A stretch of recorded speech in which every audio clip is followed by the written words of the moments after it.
औज़ुबिल्लाहिमिनश्शैतानिर्रजीम बिस्मिल्लाहिर्रहमानिर्रहीम। Dear students, अस्सलामु अलैकुम। उम्मीद करता हूँ आप सब खैरियत से होंगे। जैसा कि आप लोग जानते हैं कि लास्ट लेक्चर में हमने फंक्शंस के हवाले से बात की थी और फंक्शन की प्रॉपर्टीज़ और उससे रेलिवेंट हमने कुछ एग्जांपल्स को भी स्टडी किया था। आज के सेशन में हम थोड़ा-सा एडवांस डिस्कशंस करेंगे कि फंक्शंस को किस तरह से यूटिलाइज़ किया जाता है। तो उस हवाले से इंतहाई important concept that is called function call. हमने लास्ट लेक्चर में फंक्शन को बनाना सीखा, जिसमें हमने फंक्शन की प्रोटोटाइपिंग के हवाले में बात की, फिर हमने फंक्शन की डिक्लेरेशन के हवाले से बात की और उसके बाद फंक्शन की डेफिनेशन के हवाले से हमने बात की। आज हम बात स्टार्ट करेंगे फंक्शन की कॉलिंग से। फंक्शन कॉलिंग से मुराद क्या है कि आप फंक्शन को जब इस्तेमाल करना चाहते हैं, यूज करना चाहते हैं, that will be called call. Call से मुराद होता है उसको बुलाना, उसको इस्तेमाल करना। तो जब आप फंक्शन कॉल की बात करते हैं तो इसका मुराद ये है कि आप अपने सी प्रोग्राम के अंदर अपने फंक्शंस को किस तरह से यूटिलाइज करते हैं, उनका इस्तेमाल कैसे करते हैं, उनकी वैल्यूज को आप कैसे पैरामीटराइज को कैसे आप वैल्यू एंटर करवाते हैं और आपको आउटपुट जो है वो कैसे मिलती है। इन तमाम चीजों को हम फंक्शन कॉल के नाम से जानते हैं। So the process to execute a function to perform a specific task is called function call। कि आप अपने फंक्शन को जो एग्जीक्यूशन मोड के अंदर लेके आते हैं, जिसमें वो कोई अपने बॉडी के अंदर जो भी उसका टास्क है वो टास्क अचीव करता है, तो उस प्रोसेस को एक्चुअली हम कहते हैं फंक्शन कॉल। ये वो प्रोसेस है जिस प्रोसेस के अंदर आपकी फंक्शन की जो एग्जीक्यूशन है वो वर्किंग होती है, वो वर्किंग मोड में आती है या अंडर प्रोसेसिंग वो जब आता है तो उसे हम कहते हैं that is called function call. मिसाल के तौर पर आपसे कहा जाता है कि आप पानी का गिलास पिलाएं। आप पानी के गिलास में जब आप पानी भर लेते हैं that is called function call, कि आपने वो प्रोसेसिंग स्टार्ट करना शुरू कर दी है। तो आप अपने फंक्शन को जब एग्जीक्यूट करवाते हैं तो फंक्शन की बॉडी में जो भी पर्टिकुलर टास्क उसकी बॉडी में है, जब वो एग्जीक्यूट होना शुरू होता है तो उसे हम फंक्शन कॉल कहते हैं। A function is called with reference to its name. Reference to its name से मुराद क्या है कि हमेशा फंक्शन अपने नाम के साथ कॉल होता है।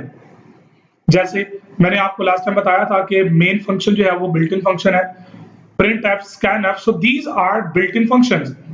अब आप इनको इस्तेमाल करते हैं इनके नाम के साथ। आप लिखते हैं printf, तो इट्स मीन दैट आप printf को कॉल कर रहे हैं। तो आपका जो फंक्शन है वो अपने नेम के साथ या उसके रेफरेंस जो होता है वो उसका नेम होता है। If a function has parameter, then actual values in the form of variables or constants are also given in parentheses after the name of function। अब जो पैरामीटराइज्ड फंक्शन होते हैं जिनकी हमने बात की थी लास्ट लेक्चर में, कि पैरामीटराइज्ड फंक्शन वो फंक्शंस होते हैं जो इनपुट लेते हैं, जिनको वर्कआउट करने के लिए किसी इनपुट पैरामीटर की जरूरत होती है। तो these input parameters are the starting values to run to execute that kind of function. तो आपके जो फंक्शन के लिए जो स्टार्टिंग वैल्यूज होती हैं, so these are the parameters. तो अगर आप फंक्शन लिख रहे हैं, फंक्शन इस्तेमाल कर रहे हैं, तो at the time of its calling आप उसके पैरामीटर की लिस्ट भी प्रोवाइड करते हैं। अब वो पैरामीटर वेरिएबल्स की फॉर्म में हो सकते हैं, वो पैरामीटर्स कांस्टेंट की फॉर्म में हो सकते हैं, या वो पैरामीटर्स जो है वो कोई एक्सप्रेशन की फॉर्म में भी हो सकते हैं, जिनसे एवेल्यूएट होने के बाद कोई स्पेसिफिकली रिजल्ट वहां से ड्राइव होगा। तो ये पैरेंथेसिस के अंदर फंक्शन के नेम के बाद लिखा जाता है। If a function has no parameter, then the parentheses are left blank। आप उनको खाली छोड़ देते हैं। बहुत सारे फंक्शंस ऐसे होते हैं जिनकी पैरामीटर लिस्ट नहीं होती, तो आप उसको एम्प्टी भी छोड़ देते हैं। एम्प्टी से मुराद ये है कि आपकी जो पैरेंथेसिस है वो एम्प्टी होती है, खाली होती है। Similarly, if a function returns a value, इसी तरह अगर एक फंक्शन जिसने रिटर्न करना है, आपको कुछ आउटपुट देनी है, then it can be called in an arithmetic expression or can directly be called in an output function such as printf। जितने फंक्शंस जो रिटर्न टाइप के होते हैं, आप उनको विदाउट प्रिंट एफ या एक थर्ड वेरिएबल में स्टोर किए बगैर आप उनको इवेल्युएट नहीं कर सकते, क्योंकि ये वो फंक्शंस होते हैं जिन्होंने कोई वैल्यू रिटर्न करनी है। तो जब रिटर्न आनी है तो उस रिटर्न को कहीं ना कहीं स्टोर करवाएंगे या डायरेक्ट डिस्प्ले करवाएंगे। भाई दो ही ऑप्शन है ना, या उसको यूटिलाइज करेंगे या उसको प्रेजेंट करेंगे या स्टोर करवाएंगे। अगर आप उसको प्रेजेंट करेंगे तो उसके लिए प्रिंट फंक्शन इस्तेमाल करना पड़ेगा, या एक थर्ड वेरिएबल में रिजल्ट स्टोर करवा के आप उसको जो है वो प्रिंट करवा सकते हैं। या दूसरी ऑप्शन क्या है कि आप उसकी वैल्यू को किसी और जगह पे इस्तेमाल करना चाह रहे हैं। अब वो डायरेक्ट एक्सप्रेशन में भी इस्तेमाल हो सकती है या डायरेक्टली जो है वो किसी और जगह पे भी इस्तेमाल हो सकता है। इसी तरह आपकी जो रिटर्न टाइप होती है वो कहीं ना कहीं वैल्यू को स्टोर करवा के एग्जीक्यूट करवाता है। So when C compiler compiles the program, it generates a special code at the function call to jump to the function definition. अब यहाँ पे कंपाइलर क्या करता है कि मिसाल के तौर पर आपने फंक्शन कॉल किया, फंक्शन को इस्तेमाल किया, कंपाइलर ने यहाँ पे एक कोड जनरेट करना है। वो कोड क्या है? जो फंक्शन की डेफिनेशन है वो उठा के यहाँ कॉपी कर देगा, यानी कि एक स्पेशल कोड जनरेट करेगा जिसमें आपका कोड जंप कर जाएगा उस पॉइंट पे जिस पॉइंट पे उस फंक्शन की डेफिनेशन लिखी गई है। ये पॉइंट वो पॉइंट होता है जहां पे वो उसकी प्रॉपर वर्किंग है, एक्चुअल कोड जहां लिखा गया है कि फंक्शन एक्चुअली परफॉर्म क्या करेगा। So when the function is called for executing, control transfer to the function definition and its statements are executed. तो कंट्रोल जो होता है वो बॉडी के अंदर शिफ्ट हो जाता है और बॉडी के अंदर जो स्टेटमेंट होती हैं वो एग्जीक्यूशन की मोड में आ जाती हैं। After executing the function statement, the control transfers back to its call function. तो ट्रांसफर कंट्रोल जो होता है वो कंट्रोल जो होता है वो वापस ट्रांसफर कर जाता है आपकी फंक्शन कॉल के ऊपर। यानी कि आप ये समझ लें कि जब वो कॉलिंग मोड में आता है तो अपने पॉइंट पे जब पहुंचता है तो वहां से वो जंप करता है वहां पे जहां उसकी डेफिनेशन है, जहां पे उसका तरीकाकार डिफाइन किया गया है कि इसने क्या काम करना है। तो काम कंप्लीट करने के बाद ये वापस उस पॉइंट पे आता है जहां से ये जंप करके उस पॉइंट पे मूव किया होता है। सो यहाँ पे हम एक टाइम है एग्जाम्पल प्रोग्राम का, ताकि ये चीजें आपके लिए मजीद क्लियर हो जाए। आप देख सकते हैं स्क्रीन पे आपके सामने एक एग्जाम्पल प्रोग्राम है। Right a function name draw asterisks that display the asterisks code according to the pattern shown below. आप देख सकते हैं यहाँ पे जो पैटर्न डिफाइंड है आपने इसके मुताबिक एक फंक्शन बनाना है और उसके मुताबिक आपने इसको चलाना है। सो हम क्या करेंगे, सबसे पहले अपना एडिटर ओपन करेंगे। सो एडिटर ओपन करने के बाद मैं वही फाइल ओपन करूंगा जिसमें मैं कोड लिखता हूं। आप अपनी एक नई फाइल भी जनरेट कर सकते हैं। सो यहां से आप आएंगे इसके वर्किंग मोड के अंदर। सो सबसे पहले आपने क्या करना है, हमेशा की तरह जो मैंने तरीकाकार आपको बताया है वो क्या है कि आप सबसे पहले अपना मेन फंक्शन जो है वो टाइप करें। अब इस मेन बॉडी के अंदर आपने फंक्शन को इस्तेमाल करना है, लेकिन वो फंक्शन क्या है, उसका नाम क्या रखना है वो आप पहले डिफाइन करें। मैं एक फंक्शन है जिसका नाम रखता हूं ड्रॉ एस्टेरिक्स। ओके जी, पैरामीटर में इसको कुछ नहीं चाहिए होगा, सो मैं इसको एम्प्टी भी छोड़ देता हूं और इसके स्टार्ट पे वॉइड, क्योंकि रिटर्न भी कुछ नहीं करेगा। सो ये मैंने फंक्शन की प्रोटोटाइप डिफाइन कर दी। सो देखें एग्जीक्यूशन में कोई इशू नहीं आ रहा। ओके जी, अब मैं इसको मेन के बाहर मैं इसको डिफाइन करना चाहता हूं जी, वॉइड ड्रॉ एस्टेरिक्स, और यहां पे अब सेमीकोलन नहीं आएगा और इसकी बॉडी के अंदर अब हमने अपना काम करना है। मैंने वेरिएबल लिया एक x और y, ये दो वेरिएबल मैं यहां पे लेता हूं। अब ये दो वेरिएबल क्यों ले रहा हूं, क्योंकि इस तरह का प्रोग्राम हमने ऑलरेडी लूप वाले चैप्टर में सॉल्व किया था। वहां मैंने आपको गाइड किया था कि आप इनको कैसे यूज करेंगे। तो मैं यहाँ पे आपको ये एक्सप्लेन नहीं करने जा रहा कि हम ये काम लूप की मदद से कैसे करेंगे, आप इससे पहले भी इस चीज के बारे में जान चुके हैं। So x equal to 9 semicolon, so x greater than equal to 1 semicolon, और यहाँ पे आप x को माइनस इक्वल टू, मैं 2 का डिफरेंस इसको चलाना चाहता हूँ, क्योंकि यहाँ पे देखें तो ये 9 है, उसके बाद 7 है, फिर 5 है, फिर 3 है और इसके बाद 1 है, तो 2 का डिफरेंस है, इसलिए यहाँ पे -2 किया जा रहा है। इसके अंदर जनाबे वाला एक और लूप है इसकी बॉडी के अंदर, और वो y का वेरिएबल जो हमने लिया है मैं उसको इक्वल टू 1 से स्टार्ट करता हूं, semicolon y less than equivalent to x and y plus plus.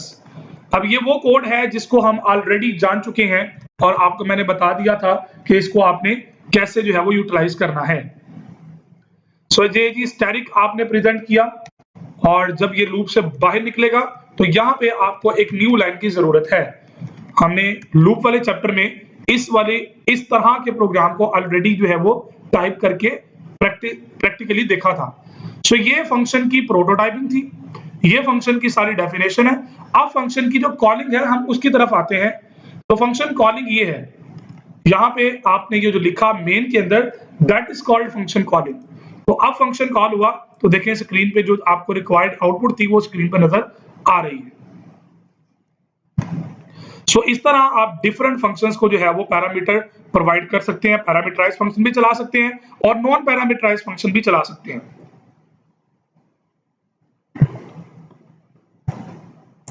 ये डिपेंड करता है आपकी प्रॉब्लम सिनेरियो के ऊपर कि आपकी प्रॉब्लम क्या है और उसके मुताबिक आप किस तरह से इसको लेके चलना चाहते हैं। सो ये एग्जांपल आपके सामने पूरी एक कंप्लीट मैंने दिखाई जिसकी मदद से आपको समझ आ चुकी होगी कि फंक्शंस किस तरह से कॉल होते हैं। सो नेक्स्ट हमारे पास जो कॉन्सेप्ट है वो है पासिंग आर्गुमेंट्स का, कि अगर ऐसे फंक्शंस जिनके अंदर आर्गुमेंट की जरूरत है या आपने आर्गुमेंट्स प्रोवाइड करने हैं तो उसे कहते हैं पासिंग आर्गुमेंट्स। कि आप आर्गुमेंट्स कैसे पास करते हैं। सो एन आर्गुमेंट या पैरामीटर भी कहते हैं, इसे आर्गुमेंट भी कहते हैं। एन आर्गुमेंट और a parameter is a piece of data pass to the function. Basically ये पीस ऑफ डेटा है जो फंक्शन को पास किया जाता है ताकि फंक्शन उसके ऊपर परफॉर्मेंस प्रोवाइड करे। So if a function used arguments then the variables must be declared in the function header to receive the values.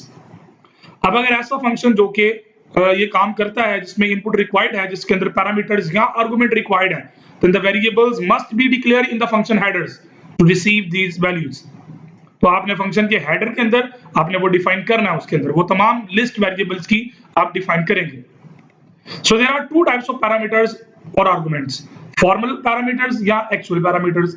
अब formal parameters में और actual parameters में क्या फर्क होता है हम इनकी बात करते हैं। So पहले बात करते हैं formal parameters। ये formal parameters से मुराद क्या है।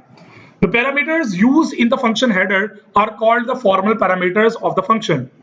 मतलब ये हुआ कि जो हम फंक्शन के हेडर में पैरामीटर्स इस्तेमाल करते हैं उन्हें हम फॉर्मल पैरामीटर्स कहते हैं, फंक्शंस के फॉर्मल पैरामीटर्स कहते हैं। वो पैरामीटर्स जो फंक्शन के हेडर में इस्तेमाल होते हैं।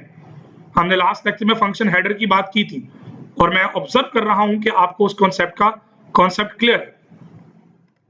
So these parameters are used to receive values from calling function। Function जहां से कॉल होके आ रहा है तो उसकी वैल्यूज को रिसीव करने के लिए इस्तेमाल होता है। तो दूसरे नंबर पे हमारे पास बात है एक्चुअल पैरामीटर की। अब एक्चुअल पैरामीटर से मुराद क्या है। The parameters used in the function call are called actual parameters और आर्गुमेंट। जो फंक्शन के हेडर में लिखे जा रहे हैं वो फॉर्मल पैरामीटर्स हैं और जो फंक्शन यूज कर रहा है या फंक्शन जिन वैल्यूज के ऊपर इन्हिसार कर रहा है वो तमाम वैल्यूज बेसिकली एक्चुअल पैरामीटर्स हैं। उन्हें हम कहते हैं these are actual parameters। So these are the actual values that are passed to the function। मिसाल के तौर पर जी मैंने कहा कि जी इंटीजर टाइप का एक x वेरिएबल रिक्वायर्ड है किसी नंबर का फैक्टोरियल निकालने के लिए। तो इंटीजर टाइप का x ये क्या है, ये फॉर्मल पैरामीटर है। अब आपने कहा जी 4 का फैक्टोरियल निकालो, तो ये 4 जो पास किया ना value that is your actual parameter, जिसके ऊपर उसने एग्जीक्यूशन करनी है, जिसके ऊपर उसने वर्किंग करनी है।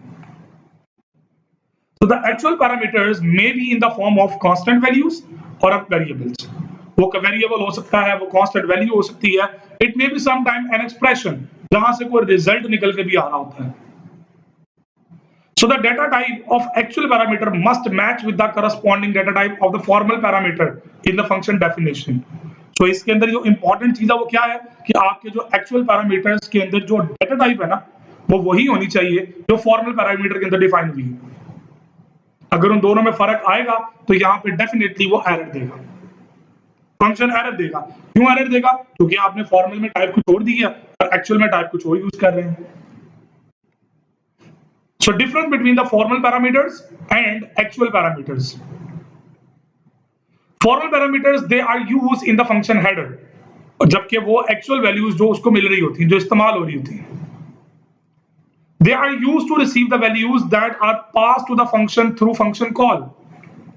फंक्शन कॉल के थ्रू जो वैल्यूज मिल रही होती हैं ये वो होती हैं, so they are actual values that are passed to the function definition through function call.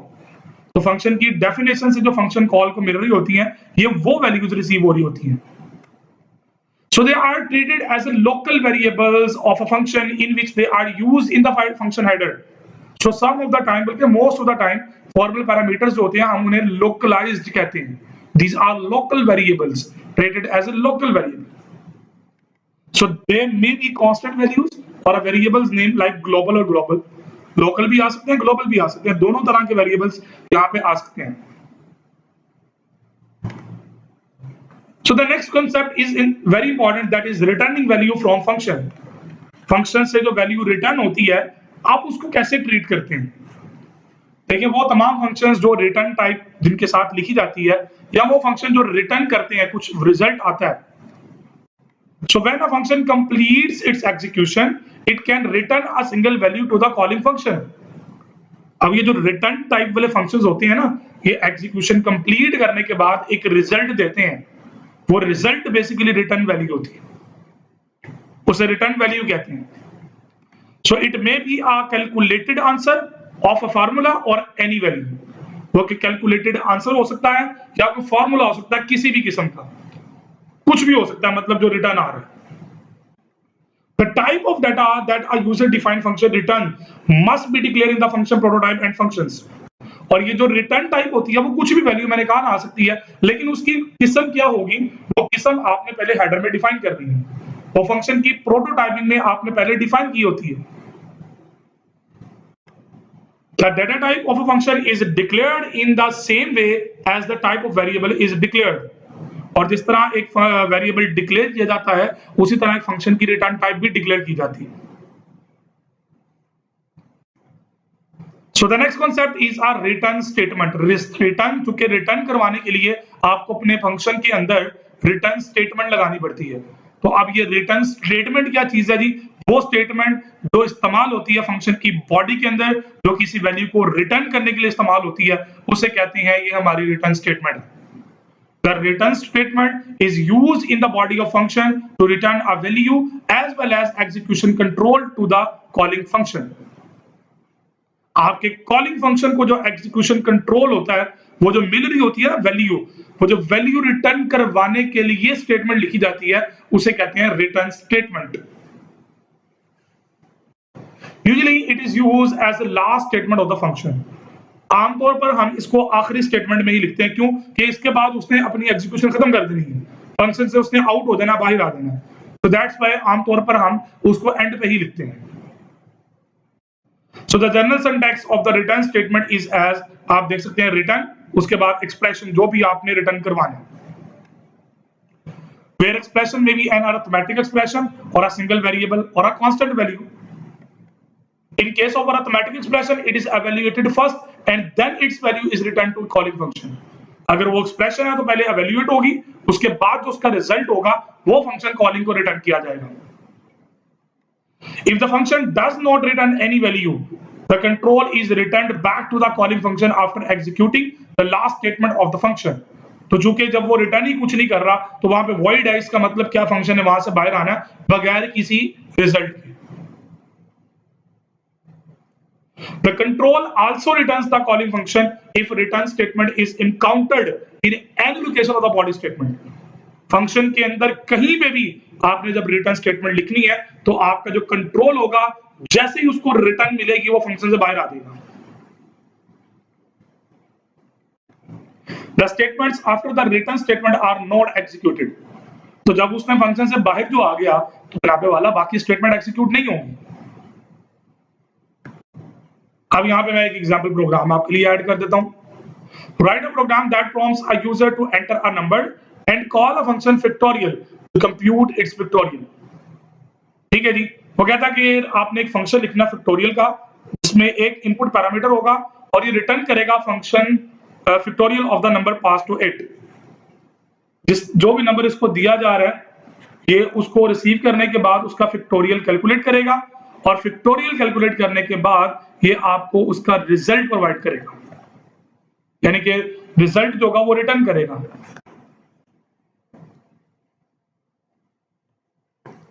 So start करते हैं जी, कोई इतनी बड़ी इसके अंदर रॉकेट साइंस नहीं है। सो आप यहां से कोड स्टार्ट करते हैं जी। सबसे पहले वॉइड मेन, वॉइड मेन, यहाँ पे आपके पास जो है वो बॉडी के अंदर आपने जो कि कॉल करना है तो उसको पहले प्रोटोटाइप में डिफाइन करना पड़ेगा। सो हम फंक्शन बना लेते हैं जी, इंट फैक्ट के नाम से मैं फंक्शन बना रहा हूँ और ये भी इंट एक्स लेगा। So that is a function prototyping.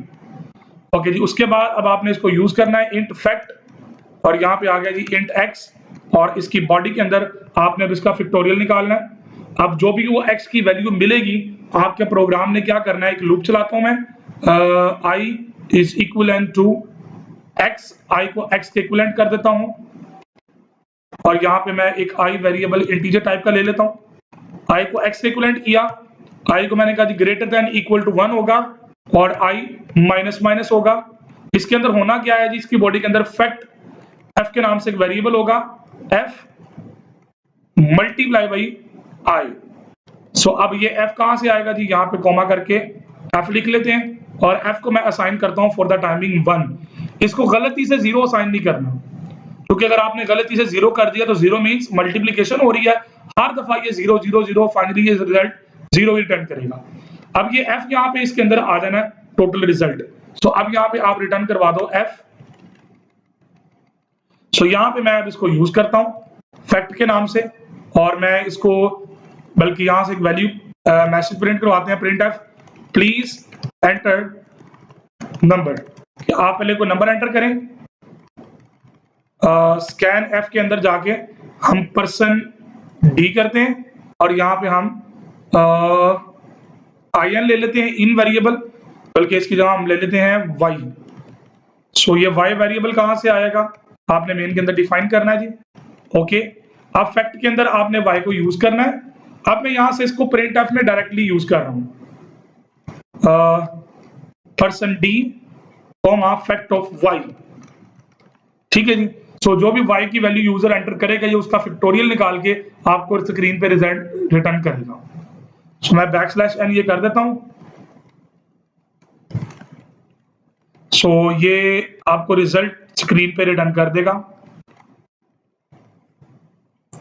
देखिएगा जी, एग्जीक्यूशन स्टार्ट हुई, एंटर द नंबर, मैंने कहा जी 8 का फैक्टोरियल, तो 8 का फैक्टोरियल जो उसने निकाला है वो आपके सामने है।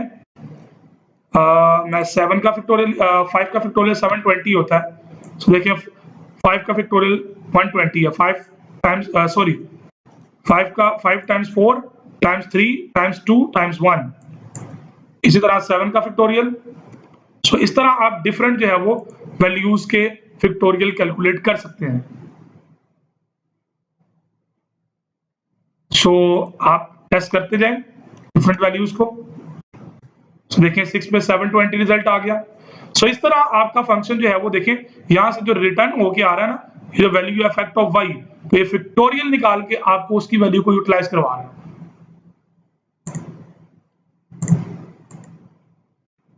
लेकिन उसके बाद हमारा जो कॉन्सेप्ट है वो इंतहाई इंपॉर्टेंट है, अभी हमने इसकी बात भी की थी, लोकल वेरिएबल और global variable.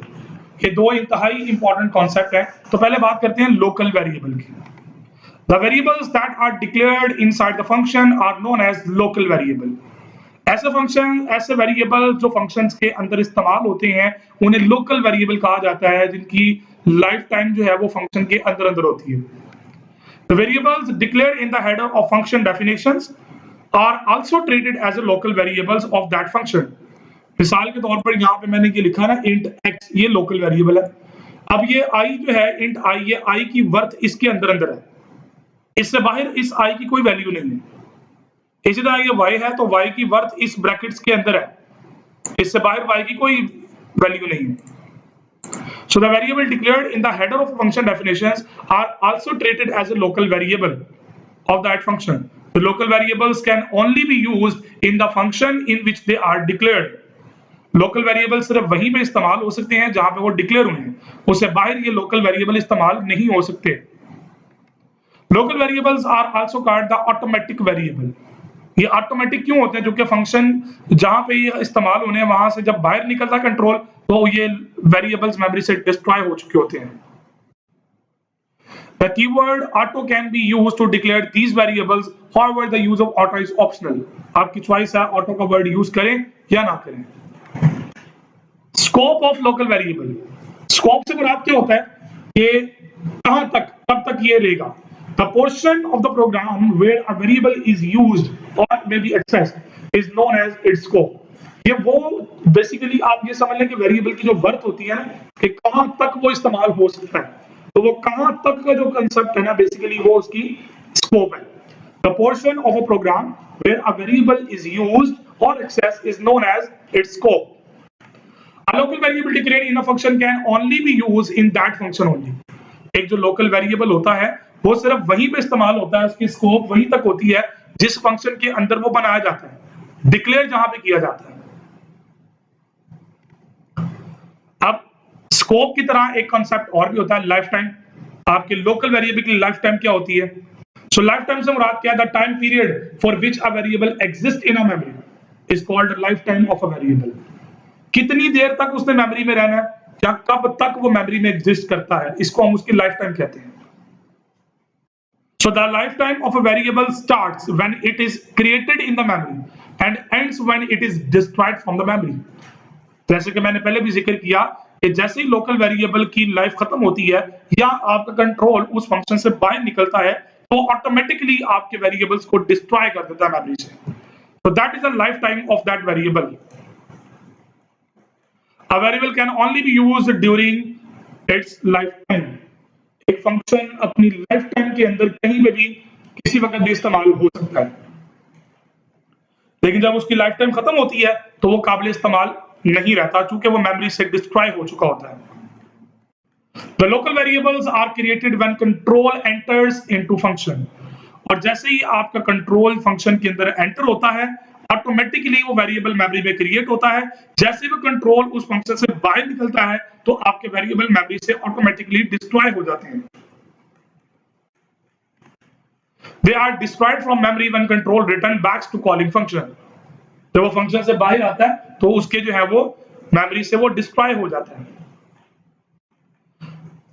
When same function is called again local variable, when same function is called again local variables are created again. जब दोबारा सेम वही फंक्शन दोबारा कॉल होता है तो मेमोरी में दोबारा लोकल वेरिएबल डिक्लेयर होते हैं। तो जैसे ही वो फंक्शन से बाहर निकलता है तो वो उसकी स्कोप भी खत्म हो जाती है और वो मेमोरी से आउट भी हो जाता है।